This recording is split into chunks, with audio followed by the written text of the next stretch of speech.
Hello friends, welcome back to channel trade target.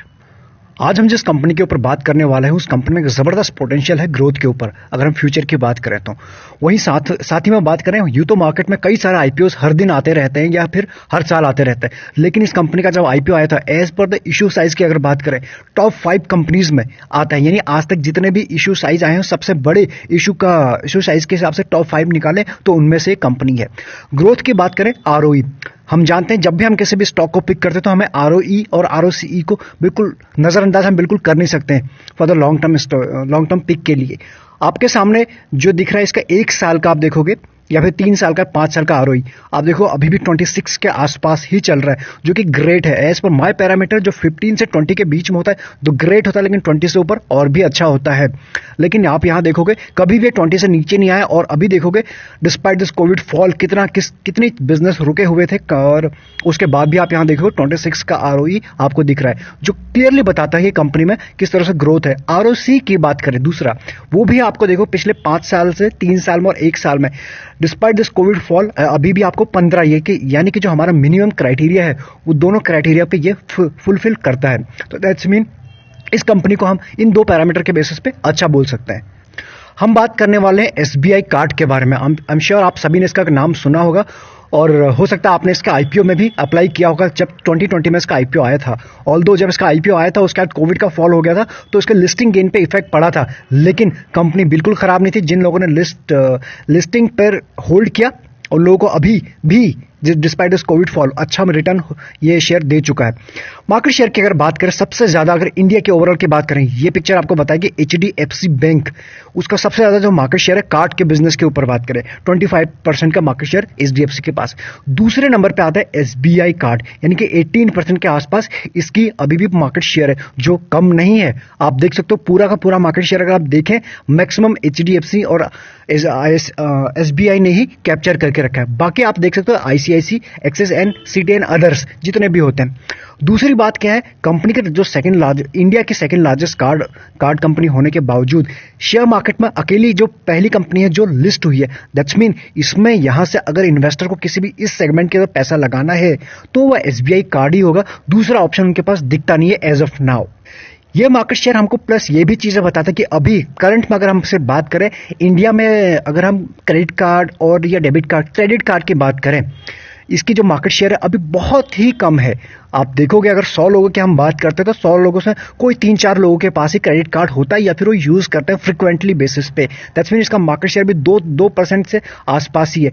तो अगर आप सोच सकते हैं किस तरह से चीजें डिजिटलाइजेशन की तरफ जा रही है, गवर्नमेंट का फोकस है और एज ए कंज्यूमर का हमारा फोकस है एंड कंपनीज का फोकस। अगर ये चीजें आने वाले टाइम में फ्यूचर में ग्रोथ होती हैं जिस हिसाब से हमारे एक्सपेक्टेशन है उस हिसाब से बढ़ती हैं तो डेफिनेटली ये नंबर भी हमें बढ़ते हुए नजर आएंगे। And being a second card holder तो इसके भी जो कस्टमर है गेन होते हुए नजर आएंगे, तो डेफिनेटली इसके बिजनेस मॉडल पर भी इफेक्ट पड़ेगा एंड शेयर प्राइस पर भी।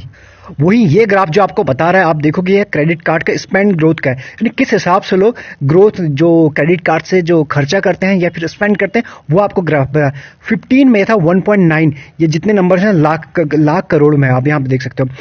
उसके बाद 16 में आपको बढ़ता हुआ नजर 17, 18, 19। वही जो चीजें मैं आपको कह रहा हूं, जिस तरह से हम डिजिटलाइजेशन की तरफ बढ़ रहे हैं ये number as per the expectation या फिर एनालिसिस के हिसाब से 2024 तक आप देखोगे किस तरह से 15 के आस तक पहुंच जाएगा। तो अगर आप सोचिए जो भी इस बिजनेस में होंगे उनके बिजनेस पे कुछ उनको भी डेफिनेटली बिजनेस मिलेगा और बिजनेस बड़े मिलेगा तो उनकी ग्रोथ में हमको डायरेक्टली शेयर प्राइस पर भी दिखेगा।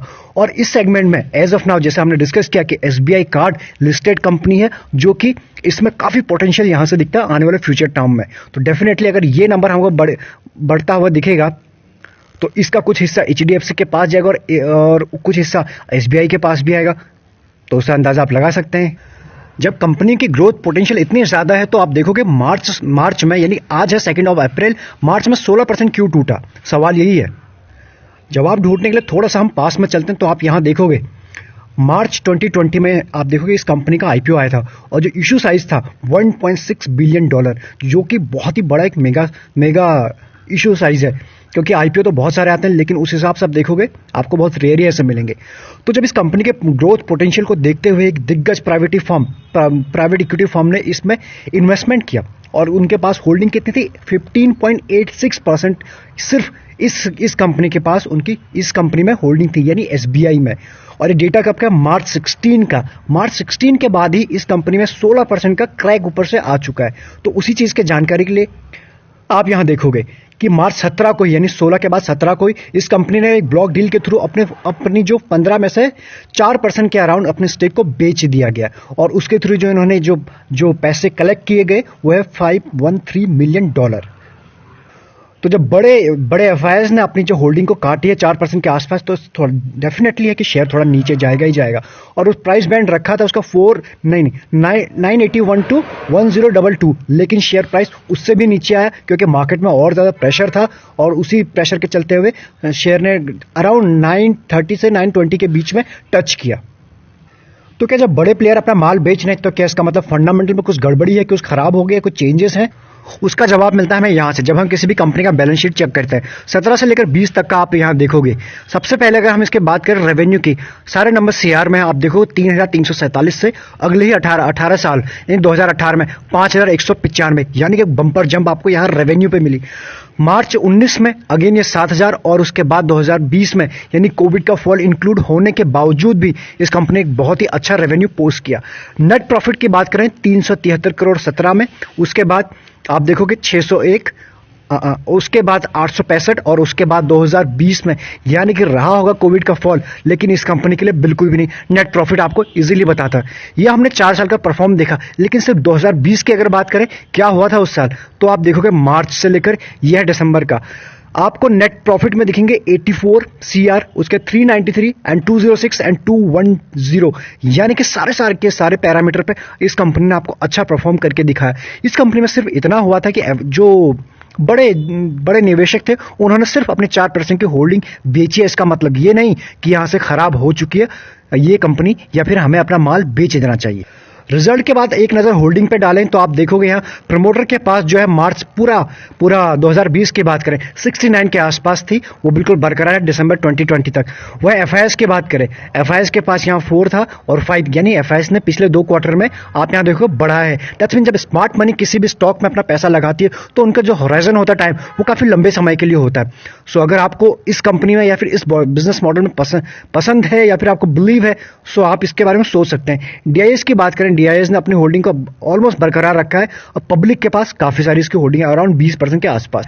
इन सब के बाद सबसे दूसरी बात जो हमारी हो जाती है प्लेज। अगर किसी भी कंपनी में प्लेज होता है तो हमें थोड़ा सा उसमें दिक्कत हो जाती है या फिर उसको अवॉइड करना चाहिए कि अगर ऑल्दो उसमें लॉन्ग टर्म के लिए इन्वेस्टिंग के लिए, लेकिन यहाँ आपको सारे के सारे क्वार्टर में आप देख सकते हो दिसंबर के मार्च से लेकर 0, दैट्स मीन हमारे लिए इस पैरामीटर पे भी ये बिल्कुल सही है। क्या सिर्फ इतने ही पैरामीटर होते हैं जिसके बेसिस पे हमें स्टॉक चूज करना चाहिए?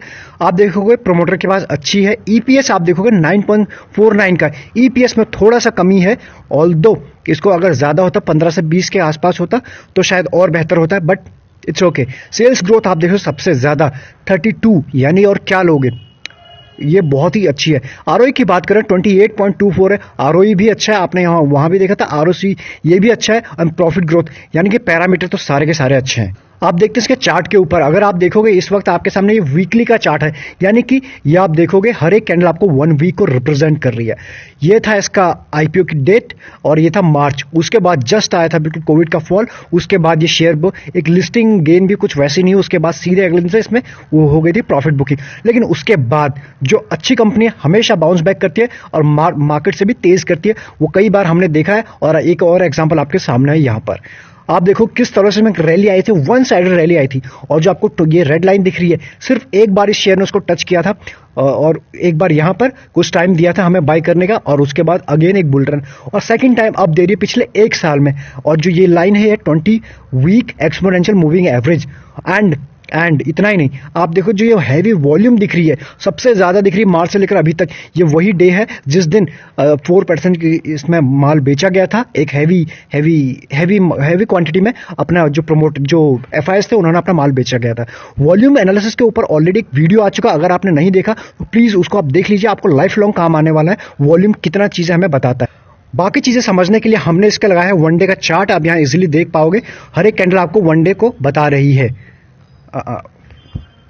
आप देखिए यहाँ पे आपके सामने जो कुछ दिनों से जो ये ब्लॉक डील हुई थी, उसके बाद शेयर बिल्कुल आ गया था 920 930 के आसपास, और बिल्कुल कहाँ जाके इसने सपोर्ट लिया है या फिर लेने की कोशिश किया, बिल्कुल आप येलो लाइन निकल के आते हैं इसको 100 डे एक्सपोनेंशियल मूविंग एवरेज।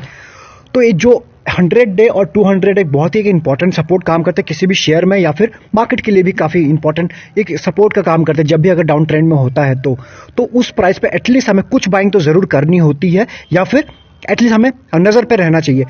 इसमें आप देखोगे पिछले 1 2 3 4 5 6 यानी 1 वीक से ये शेयर वहीं पे कंसोलिडेट कर रहा था। दैट्स मीन हमको यहाँ पे नजर रहना काफी इंपॉर्टेंट थी। और आखिरी ट्रेडिंग सेशन की बात करें, यानी कि कल की बात करें, तो एक अच्छा खासा मुनाफा इसमें आया है। एक अच्छा मुनाफा नहीं, एक अप मूव आया है, अराउंड 4 to 5% का जंप इसमें आया है, और वो लेवल था बिल्कुल ये लेवल। अगर आप यहाँ से किसी भी गिरावट में आपको शेयर मिल जाता है मंडे को, या फिर मार्केट में कोई भी ऐसा क्रैश आता है, कोविड के केसेस होता है, या फिर लॉकडाउन की कहीं भी खबरें आती है, तो डेफिनेटली आपको ये शेयर पे नजर रखना चाहिए। पहला जो इसका लेवल निकल के आ रहा है वो है 950 का, और दूसरा और भी ज्यादा कमजोरी आती तो 900। ये वो लेवल है जहां हमें बिल्कुल को मिस नहीं करना चाहिए for the long term to mid term. सबसे पहले टारगेट क्या हो सकते हैं? सबसे पहले इसके टारगेट जो हो सकते हैं, आप यहां देखोगे टारगेट आपके सामने ये निकल के आएंगे। सबसे पहले इस वक्त है 974 के आसपास की क्लोजिंग हुई है, यानी 994 के आसपास पहला टारगेट, उसके बाद 1014 दूसरा, और उसके बाद 1050 के आसपास। बट इस कंपनी में बहुत ज्यादा पोटेंशियल है। ये इतना ही नहीं, अगर आप इसको होल्ड कर पाते हो तो डेफिनेटली आपको आपके पोर्टफोलियो को बिल्कुल ग्रीन करके जाएगा और बहुत अच्छा मुनाफा आपको दे के जाएगा इफ यू होल्ड इट। और किसी भी रीजन की वजह से मार्केट में क्रैश आता है तो ये लेवल आपको जो बात कर रहा हूं S1, यानी कि सबसे पहला 950 के आसपास, दूसरा 914, ये दो लेवल है जहां तक शेयर मैक्सिमम आ सकता है। नजर रहना काफी इंपॉर्टेंट है यहां से। वहीं बात करें इसके रिटर्न की, इस कंपनी ने अपने शेयर होल्डर किस तरह से रिटर्न दिया। 3 साल इसको हुए नहीं अभी तक, ना ही 2 साल हुए। 1 साल में अभी हमने जस्ट देखा मार्च में इसकी लिस्टिंग हुई थी, तो डिस्पाइट दिस कोविड फॉल गिरा भी था, उसके बाद 60% का रिटर्न आपको दे चुका अभी तक। बाकी आपको क्या करना है, आप सोचोगे इस वक्त ये शेयर अच्छे बेस्ट प्राइस पे चल रहा है, 6 महीने में भी अच्छा रिटर्न है, 3 महीने में भी, और 1 महीने में आपको 11% से ऊपर डिस्काउंटेड प्राइस पे मिल रहा है। उससे पहले आप देखोगे 5% तो परसों ही भागा है, उससे भी ज्यादा यानी 16% के आसपास। क्या लोगे? आपको डिस्काउंट प्राइस पसंद है या फिर नहीं है, आप डिसाइड करेंगे। अब बात करें इसके वैल्यूएशन के ऊपर, जिस हिसाब से कंपनी का जो बिजनेस मॉडल है एंड अपने सेगमेंट में एज ऑफ नाउ अकेली है, लिस्टेड की बात करें सिर्फ, तो आप देखोगे इसका इंडस्ट्री पीएफ 41 का, और ये आपको मिला प्रीमियम पे 102। डिस्पाइट दिस फॉल आप देखोगे 16% करेक्ट हुआ है ऊपर से, उसके बाद भी आपको अच्छा खासे बिल्कुल प्रीमियम हाई पे मिल रहा है। ये कंपनी आपको हमेशा ही ऐसे मिलेगी आप जब भी इसको देखोगे। तो ये है। और बाकी डिलीवरी की बात करें 61, जो कि एक अच्छा खासा नंबर है। ईपीएस हमने ऑलरेडी डिस्कस कर चुके थे वहां। मार्केट में बैठे एनालिस्ट की अगर सुने तो 85% एनालिस्ट इसको बाय की रेटिंग दे रहे हैं। आप अपने एनालिसिस जरूर कीजिए एक बार, या फिर अपने जो भी आपके फाइनेंशियल एडवाइजर हैं उनसे जरूर पूछ लीजिए कि इसमें करना क्या है।